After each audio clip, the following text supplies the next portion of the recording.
Everybody, how are we? It's a newsy day indeed. And last night we saw the very best of America. After spending nearly 300 days aboard the International Space Station, Butch Wilmore and Suni Williams are back on Earth. These two incredible astronauts were only supposed to be up there for 8 days, but because of the Biden administration's lack of urgency, they ended up spending 9 months in space. Joe Biden's lack of courage to act boldly and decisively was a big reason why Butch and Suni did not make it back until yesterday. But President Trump doesn't waste time. Immediately after taking office, President Trump directed Elon Musk and SpaceX to rescue these brave astronauts alongside NASA. The president also called the acting administrator of NASA and told her to bring the astronauts home as soon as possible. As acting administrator Janet Petro said herself yesterday, per President Trump's direction, NASA and SpaceX worked diligently to pull the schedule a month earlier. The president looks forward to welcoming Butch and Suni to the Oval Office when they are recovered. This historic mission brings new meaning to President Trump's promise to always look out for the forgotten man and woman. On another important matter, yesterday, President Trump and President Putin spoke about the need for peace and a ceasefire in the Ukraine war. Both leaders agreed this conflict needs to end with a lasting peace and also stressed the need for improved bilateral relations between the United States and Russia. President Trump also spoke with President Zelensky this morning to align both Russia and Ukraine in terms of their needs and requests. As President Trump has said repeatedly, the precious lives and money that both Ukraine and Russia have been spending in this war would be better spent on the needs of their people. This terrible conflict would have never started with President Trump in charge, but he's determined to end it once and for all. President Trump also promised maximum transparency and a commitment to rebuild the trust of the American people in our intelligence community. Part of that promise was to fully release previously classified records related to the assassination of former President John F. Kennedy, and he made that happen yesterday. This historic release consisted of approximately 80,000 pages of previously classified records that are now published. The records are available to access either online at archives.gov/JFK or in person, accessible to the American people at the National Archives in College Park, Maryland. Records that are currently only available for in-person viewing are being digitized and will be uploaded in the coming days. On another note, positive economic data continues to pour in, showing the immediate impact of President Trump's pro-growth agenda. After suffering a steep decline in the final year of the Biden administration, the manufacturing sector came roaring back in February. Industrial production surged in February. These are new numbers. 3 times at a greater 3 times rate than the expectations to its highest ever recorded level. And President Trump's laser focus on massive deregulation and unleashing our domestic energy industry is leading to stabilities for Americans' bottom lines. As Newsweek summed it up today, gas prices are plummeting under President Trump. And the Trump administration continues to make American communities safer through our ongoing mass deportation campaign of illegal alien criminals. Yesterday, FBI Director Kash Patel announced the agency captured another fugitive from its 10 most wanted list, securing the extradition of Francisco Javier Roman Bardeles, a key senior leader of the brutal MS-13 gang. And the brave men and women of ICE also arrested a number of dangerous aliens across the country in recent days. You will see them on this screen. ICE San Francisco just arrested a citizen of Guatemala convicted of sexual battery. ICE New Orleans arrested a citizen of Ecuador convicted of rape in Suffolk County, New York. ICE Atlanta arrested a citizen of Mexico convicted of assault by strangulation. ICE Dallas arrested a citizen of Mexico convicted of assault with a firearm and rape with a foreign object. And ICE Houston arrested a citizen of Guatemala convicted of indecent sexual contact with a child in Texas. These are heinous criminal alien monsters who the previous administration allowed to flood into our country. And every time President Trump and this team deport one of them, our country becomes safer. Finally, before I open it up to questions, I want to tout how successful our efforts have been in filling out President Trump's administration. There have been a record number of 281 Senate confirmed nominations already, with another 280 in process. Here at the White House, OPM and GSA, we have filled 100% of the total number of slots. And this is a record number of placements in the first 58 days of any administration, and a testament to the caliber and the sheer quantity of talented people who want to work for President Trump to make America great again. Here in our new media seat today, we have Katie Pavlich. Katie is the editor of townhall.com, which is a subsidiary of Town Hall Media. It's a leading conservative news and opinion outlet based right here in Washington, D.C., with writers and journalists reporting around the country. Last year, Town Hall Media had 60 million unique users and 1.4 billion page views, with a broad reach on a number of social media platforms. With that, Katie, please kick us off. Thank you, Caroline. Really appreciate it. Thank you. So given the back and forth with this U.S. District Judge and the administration's use of the Alien Enemies Act, does the President plan to send new and additional flights of Venezuelan gang members, now designated as foreign terrorists, from the U.S. to El Salvador or elsewhere? Can Americans expect to see those flights sometime soon? Americans can absolutely expect to see the continuation of the mass deportation campaign that has been successfully led by this President, Secretary of Homeland Security Kristi Noem, and also our Secretary of State, Marco Rubio. Since you brought up the judges, I would like to point out that the judges in this country are acting erroneously. We have judges who are acting as partisan activists from the bench. They are trying to dictate policy from the President of the United States. They are trying to clearly slow walk this administration's agenda, and it's unacceptable. As the President said last night, we will continue to comply with these court orders. We will continue to fight these battles in courts, but it's incredibly apparent that there is a concerted effort by the far left to judge shop, to pick judges who are clearly acting as partisan activists from the bench in an attempt to derail this President's agenda. We will not allow that to happen, and not only are they usurping the will of the President and the Chief Executive of our country, but they are undermining the will of the American public, tens of millions of Americans who duly elected this President to implement the policies that are coming out of this White House. And then one more question. Senate Minority Leader Chuck Schumer said yesterday that he was united with Democrats in working against Americans who, quote, their attitude is, I made my money all by myself, how dare your government take my money from me? Or, I built my company with my bare hands, how dare your government tell me how to treat my customers? What is the President's response to this, given his upcoming tax agenda and need to work on Capitol Hill? Well, we certainly hope that Democrats all of a sudden are for more money in the pockets of the American public. The President has made it incredibly clear that he is committed to tax cuts. He is committed to passing a big reconciliation package later this year, ending no taxes on tips, taxes on overtime, no taxes on Social Security for our hardworking seniors. And we encourage everybody on Capitol Hill to support that when it comes to the finish line, especially Democrats who clearly need a boost from the American public right now. Their approvals are at an all-time record low. Thanks for being with us, Katie.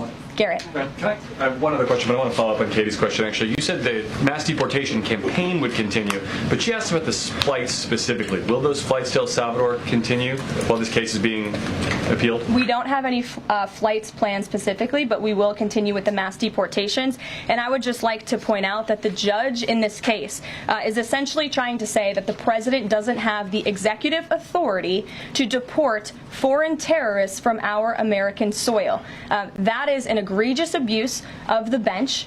This judge does not have that authority. It is the opinion of this White House and of this administration, and that's why we're fighting this in court. And it's very, very clear that this is an activist judge trying to use the President's authority. Under the Alien Enemies Act, the President has this power, and that's why this deportation campaign has continued. And this judge, Judge Boasberg, is a Democrat activist. He was appointed by Barack Obama. His wife has donated more than $10,000 to Democrats, and he has consistently shown his disdain for this President and his policies, and it's unacceptable. You're right where I wanted to go about the idea that these people are all foreign terrorists, but Judge Boasberg was originally appointed by George W. Bush, and then L. elevated by Barack Obama. I just feel like I should clear that up. Well, let me just say something to that effect, Garrett. 67% of all of the injunctions in this century have come against which president? Donald J. Trump. Let me say that again. 60% of the injunctions by partisan activists in the judicial branch have come against President Donald Trump, and 92% of those have been from Democrat-appointed judges. This is a clear, concerted effort by leftists who don't like this president and are trying to impose or slow down his agenda. So, given that, do you think it's a good use of Congress's time and the president's political capital to try to impeach and remove a federal judge, which would take 67 votes you're unlikely to get in the Senate? Well, look, the president has made it clear that he believes this judge in this case should be impeached, and he has also made it clear that he has great respect for the Chief Justice John Roberts, and it's incumbent upon the Supreme Court to rein in these activist judges. These partisan activists are undermining the judicial branch by doing so. We have co-equal branches of government for a reason, and the president feels very strongly about that. Jackie. Thanks, Carol. What options does the president have to, he says he's going to follow court orders. He wouldn't defy a court order, but he's raised these concerns about these judges acting in such a partisan way. Yet what option does he have to ensure that his agenda continues to move forward while this is ongoing and the judges appear to be trying to just block and delay and impede? Well, you're right. They are trying to block, delay, and impede. This is lawfare. The president is no stranger to it. He faced it in his campaign, and this is a continuation of the lawfare that President Trump faced as a candidate, and he's now unfortunately facing as a president. Clearly, these partisan activists in the judicial branch didn't get the memo on November 5th when the American people overwhelmingly re-elected this president to continue with mass deportations. So White House counsel and the Department of Justice are working on this. They're appealing these cases, and we will continue to use the full weight of the White House counsel's office and the president's team of lawyers to fight this in court, because we know we will win even if we have to go all the way to the Supreme Court. One more on TDA. Andy McCarthy said in an interview with Hugh Hewitt, he certainly agrees with what the president is trying to do with the Alien Enemies Act, but he's not sure that the law is completely on his side. He cites some previous Supreme Court rulings dealing with enemy combatants in wartime, says that even they have a right to challenge their detention in court.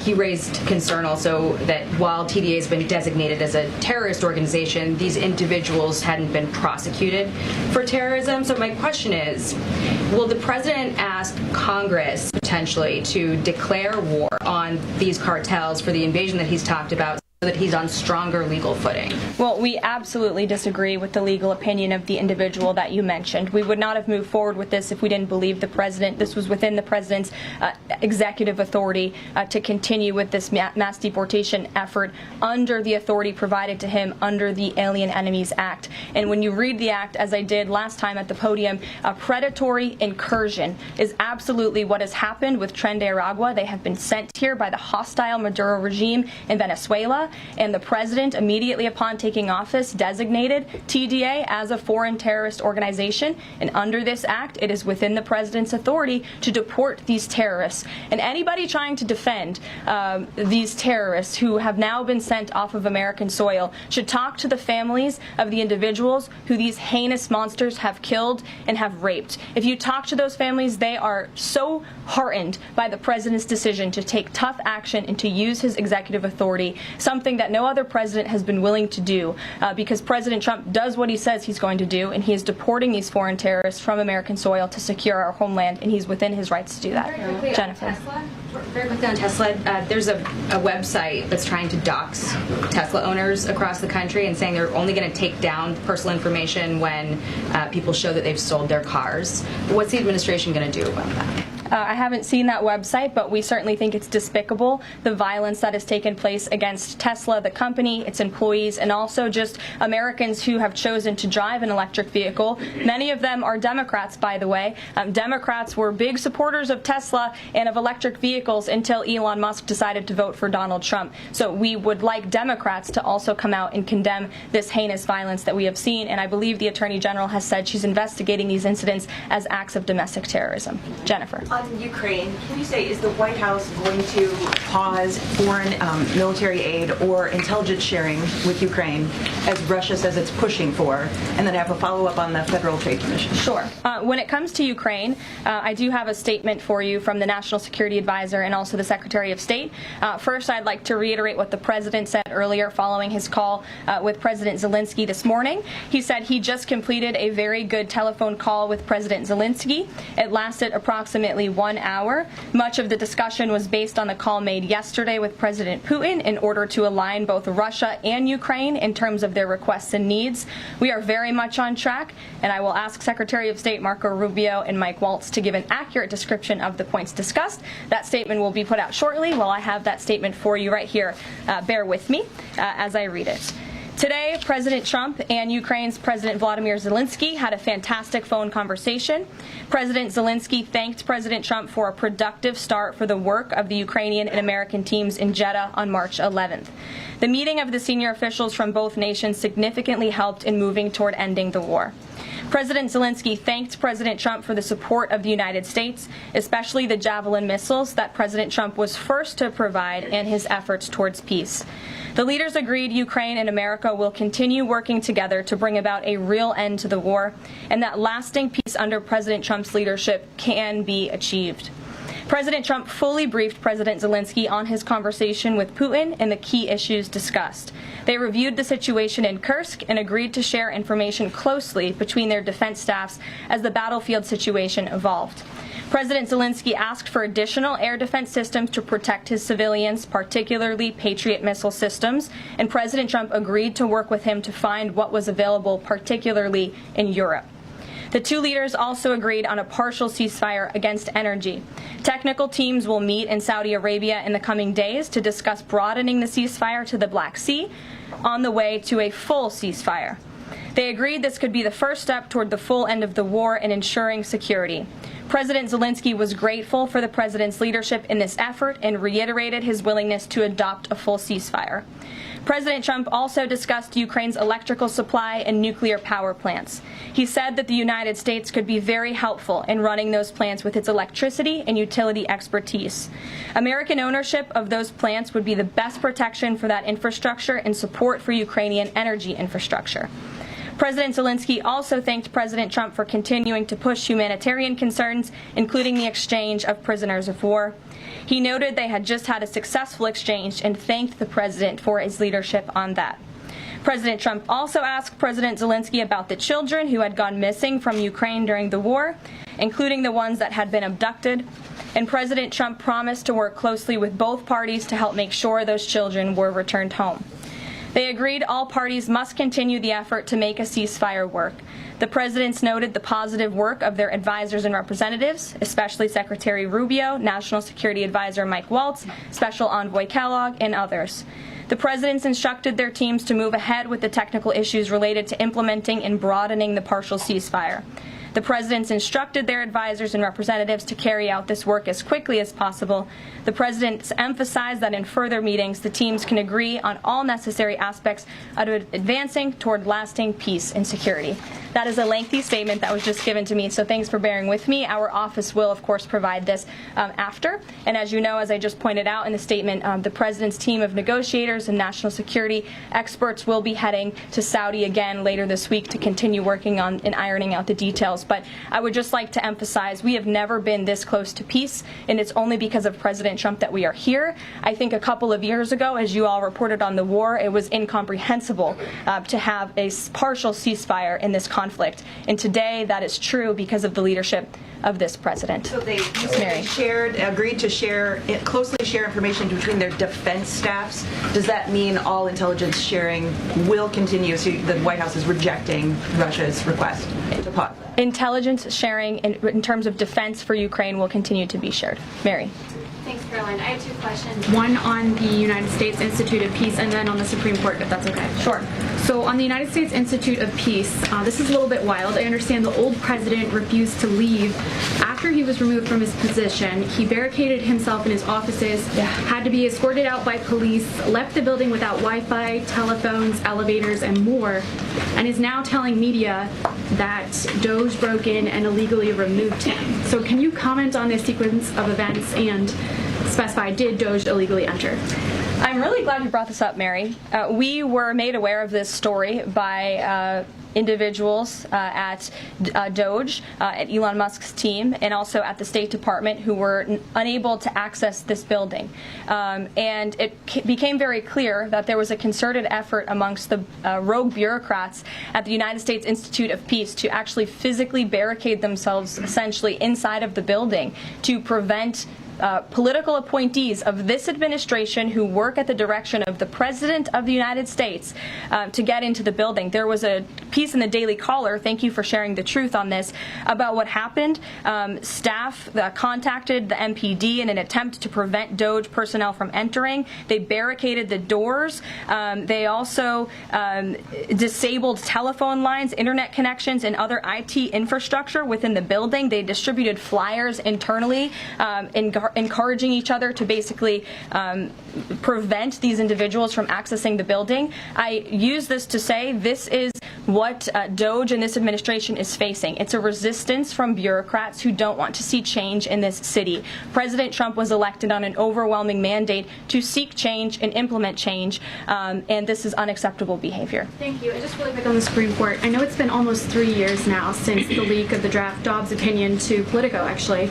A leak which sparked protesting outside the homes of the justices and even brought on one attempted assassination attempt. I know Justice Alito said that it made the justices targets for assassination, but yet the Supreme Court has not tracked down any leaker. Does the White House have interest in finding out who that leaker was, and can you comment on that at all? I know generally speaking the President has an interest in finding leakers, and he believes it's unacceptable, and it's the position of this administration. You've seen the Secretary of Homeland Security has taken tough action at her agency. Leaking is unacceptable to this President and to the leaders across the board in this cabinet, especially when it puts people in harm's way. Sure. Thank you, Caroline. A mom whose daughter was forced to change in a locker room with a biological male at school filed a complaint with the DOJ. How will the Trump DOJ deal with violations of President Trump's orders protecting women and girls like this? I would defer you to the Department of Justice on that specific case, but the President has made it incredibly clear that it is the policy of this administration that there are only two genders, male and female, only two sexes rather, male and female, and that we are not going to tolerate such behavior by men pretending to be women. The President will continue to strongly stand for the rights of women and girls, not just in sports and on athletic fields, but also in private spaces like locker rooms and bathrooms. Sure. Go ahead. Thank you. On the FTC, two quick questions. Can you explain the President's thinking in his decision to fire the two Democratic commissioners, especially given that Mark Meadows is on track to be confirmed next week and there would be a Republican majority? My biggest question is why now? Sure. Because the time was right to let these people go, and the President absolutely has the authority to do it, and they were given ample notice in a letter that I believe your outlet reported on, so it pretty much explains exactly why this administration chose to let those individuals go. Is the ultimate goal to get this to the Supreme Court to try to overturn the 1935 precedent? The goal was to let these individuals go. If we have to fight it all the way to the Supreme Court, we certainly will. Rachel. Back to those deportation flights to El Salvador. Can the administration provide any more details on how authorities determined that each of those men were in fact members of a gang? And if the White House can publish images, photos, videos of those men, why can't the administration just release basic information like their identities and names? We are not going to reveal operational details about a counterterrorism operation, but what I can assure you, as I said on Monday, we have the highest degree of confidence in our ICE agents and our Customs and Border Patrol agents who have committed their lives to targeting illegal criminals in our country, particularly foreign terrorists, and they had great evidence and indication. They have the highest degree of professionalism, and they were 100% confident in the individuals that were sent home on these flights and in the President's executive executive authority to do that. Follow up, I know in the last briefing you cited privacy concerns as a reason why the administration may not be able to reveal the identities. What exactly are the privacy rights of immigrants who were deported that the administration says were dangerous enough to be sent to El Salvador and sit in a prison? Again, as I just said, we're not going to reveal the operational details of a counterterrorism operation for quite obvious reasons. We're trying to combat terrorism here in the United States of America. Jeff. I could ask something else about the phone call yesterday. There was a couple different readouts from the Kremlin and the U.S. on a couple different points. One was energy and infrastructure. The U.S. statement said energy and infrastructure. The Kremlin said energy infrastructure. What is your understanding of what the actual substance of that disagreement was? Then I have one other question on that. I would defer you to the readout that was provided by the White House. That's our understanding, and that's the truth. And if I could ask a question about the judge as well. How does a president define a bad judge? Is it just someone who disagrees with him? And is that a dangerous precedent in this case, because this is a temporary ruling from Judge Boasberg that he could ultimately rule in your favor? Is he setting up a standard here for calling for the impeachment of a judge who may ultimately rule on your side? No, it has nothing to do with disagreeing with the president on policy. It's with disagreeing with the Constitution and the law. And it's trying to usurp the authority of the executive branch of this country. It's having baseless reasoning for these injunctions, and it's a clear effort by these judges to slow roll this president's agenda. And if you just look at the injunctions that this president has faced, deporting foreign terrorists from our homeland, hiring and firing of executive branch employees, which when the president is the executive of the executive branch. You also see an injunction by a partisan activist judge when it comes to the Secretary of Defense trying to determine the readiness of our troops and the qualifications of our troops in our armed forces. Does a single district court judge really have more authority over the Commander-in-Chief and the Secretary of Defense to determine who should serve in our United States Armed Forces? Absolutely not. Anyone who has taken a basic civics lesson can understand that, and it's ridiculous lawfare that we are witnessing. The president said he supports. I'm sorry. The president said he respects the Chief Justice here. Mm-hmm. Does he respect him specifically on this case and this opinion, or respects him overall? And has he spoken to any other Supreme Court justice? The president respects Chief Justice Roberts overall. He just expressed that to me in the Oval Office. But it's also quite clear that the Supreme Court needs to rein in these judges who are acting as partisan activists, and they are undermining the judicial branch. And it's a dereliction of duty on their behalf. Deanna, go ahead. Thank you so much, Caroline. On the call with Zelensky, did they discuss the minerals deal at all? Is that back on the table, and what do the Ukrainians have to do to get that back on the table? And then one on the Russia call as well. Again, I just provided a very lengthy readout of the call that was provided by the Secretary of State and the National Security Advisor. And now we have moved beyond the economic minerals deal. We are at a place of peace. We're at a partial ceasefire, and we're moving towards a full ceasefire and a long-standing peace in this conflict. And that's great news for the American public. The Kremlin readout mentioned that Trump and Putin spoke about potential U.S.-Russia hockey games. And the Kremlin readout also said that Russia wanted the U.S. to stop U.S. intelligence and U.S. funding to Ukraine. The president has said that that conversation did not happen. Just wondering if you can get us any more clarity on that. And also, again, if it's energy infrastructure or if it's energy and infrastructure, because I think there is a big difference between that. Again, as for the readouts of the call, I would defer you to ours. And when it comes to the topic of hockey, it did come up. However, we're more interested in securing a peace deal than scheduling hockey games right now. Sean. Hey, about the deportation flight. So was it the president himself who directed the planes to stay in the air after the judge ordered them to turn back?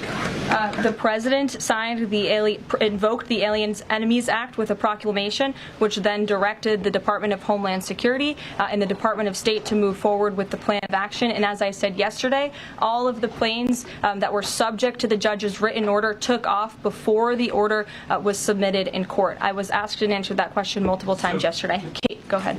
Is the president still considering pressuring Russia with sanctions or tariffs to try to get a full ceasefire? And is there any kind of deadline or timeline that the White House has in mind for when that pressure might ramp up? Again, the president had a nearly 2-hour-long call with President Putin yesterday. We provided a readout of that call, and we have his negotiating team heading to the Middle East this week to continue these discussions in regards to sanctions and any other details. I'm not going to give a readout of those from this podium. And on TikTok, is Oracle the leading contender for a deal? And would the U.S. back a deal that keeps TikTok's algorithm and the underlying technology still in Chinese hands? As President Trump does so well, we don't get ahead of ourselves when we are in the midst of the art of the deal. So when the president and this team are ready to announce a deal on TikTok, which is a high priority for the president, we will make that known. I've seen that reporting, but I'm not going to comment on it just yet. Sure, go ahead. Thank you, Press Secretary Leavitt. Some prominent Trump supporters have been making the case that Derek Chauvin deserves a pardon. They argue that he did not receive a fair trial.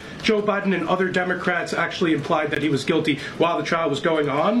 BLM rioters had these jurors under immense threat and pressure. Mainstream media, frankly, many news outlets here today are complicit here. They chose to ignore the autopsy report. They chose to ignore the full body camera footage.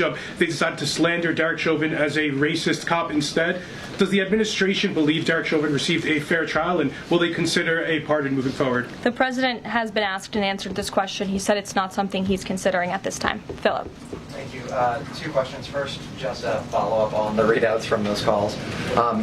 When it comes to the discrepancies between the U.S. and Russian readout of that call between President Trump and Putin, is it the president's assessment as something that's getting lost in translation, or does he believe that the Russians are trying to play games here? Nope. The president believes in his team that put the readout out, and he also put his own out on Truth Social. We've been incredibly transparent about all of the president's calls with foreign leaders, and again, I would defer you to the readout. And then following up on... Thank you, Caroline. White House said yesterday that gas prices across the U.S. have fallen for the fourth straight week. 34 states now seeing gas under $3 a gallon. This limited ceasefire with Ukraine regarding oil refineries, energy, will that affect gas prices here in the U.S.? Well, it's certainly the president's hope that gas prices will continue to fall, and he's working every single day to ensure that we do. As you just mentioned, there's been very encouraging data. Inflation is cooling and gas prices are falling. The president has established a National Energy Dominance Council, and it's ultimately the president's goal, and this administration is working hard on it every single day, to increase our energy production right here in the United States of America, to have a Trump energy boom like we saw in our first term, which will not only lead to lower fuel prices here at home, but also lessen the rate of inflation that was created by the previous administration. One more on Tesla, Caroline. Tim Walz, Governor Walz, saying last night he frequently checks Tesla stock. In doing so, to quote, give me a little boost during the day. How should Americans view politicians who take pride in the downfall of an American car company? I think that's quite sad, but I think Governor Walz unfortunately is living a sad existence after his devastating defeat on November 5th. Reagan, go ahead. Thank you, Caroline. Across the country, Tesla cars are being lit on fire, dealerships are being shot up, Molotov cocktails are being used. There was a website posted yesterday that shared the addresses of private Tesla owners and reportedly had Kash Patel's information on it. A.G. Bondi has called this acts of domestic terrorism. Does the White House have any indication that this is some sort of coordinated movement or that it's being funded by some outside group? And do you know if the investigation by the DOJ is being investigated as incidents of organized terror? I believe the Attorney General has made her comments clear on that. She is investigating these events as acts of domestic terrorism, and we fully condemn them. And as I said earlier to Jackie's question, we think it's despicable what is happening to not just this American company, but also their innocent employees. And again, innocent Americans who drive these vehicles. We condemn it wholeheartedly. Sure. More than 24,000 workers in 18 agencies are in the process of being reinstated. What is your message to these workers, and can you assure them they won't be fired again as the administration directs agencies to do more layoffs? Well, the administration is complying with the court's order. Again, as I have spoken about repeatedly, we think it's despicable that we have judges acting as judicial activists, partisan activists, trying to dictate who the president of the United States, the executive of the executive branch, can hire and fire. We have never seen anything like this. We are fighting this in court, and we will continue to fight it all the way to the Supreme Court if we have to. And as for federal employees, it's been the very common sense position of this president and the administration that bureaucrats here in Washington, D.C. need to show up to the office just like the rest of America. Middle-class Americans, from doctors to business owners to teachers to law enforcement officers, have to show up to their offices every single day. And the president has made it a clear priority that people in this city have to do the same. And we are also continue to be committed to reducing the scale of our workforce and to reducing the size of our federal bureaucracy here in Washington, D.C. to save taxpayers' money. Annie, go ahead. Thanks so much. In the statement that you read, you referenced the president's interest in helping return Ukrainian children to their parents and to their families. There's an organization that provides intel and information about those children that their aid has been cut. It's a Yale University program that used foreign aid. And I'm curious if, as part of this new thinking with Ukraine, that aid might be unfrozen. I have no updates about that or that specific program at this time. Karen. Thanks, Caroline. Just to follow up on your answer to the question on the minerals deal, you said that the White House has moved beyond the minerals deal. What does that mean? Is that no longer on the table? Nope. It means the minerals deal was that first set of framework that you all saw in that very public meeting with President Zelensky and President Trump in the Oval Office. We are now focused on a long-term peace agreement. As you know, on that deal or that meeting between President Zelensky and President Trump, the Ukrainian president at the time wasn't talking about a greater peace deal. We are now at that place where we are talking about that. So we've moved beyond just the economic minerals deal framework, and we're looking at a lasting ceasefire. Right now we're at a partial ceasefire, but again, the president is sending his highly skilled, intelligent, and experienced team to Saudi Arabia later this week to continue fighting for peace in this conflict. And I would just reiterate one more time, we have never been closer to peace than we are today. Thank you very much, everybody. We'll see you later. Caroline, you got a question?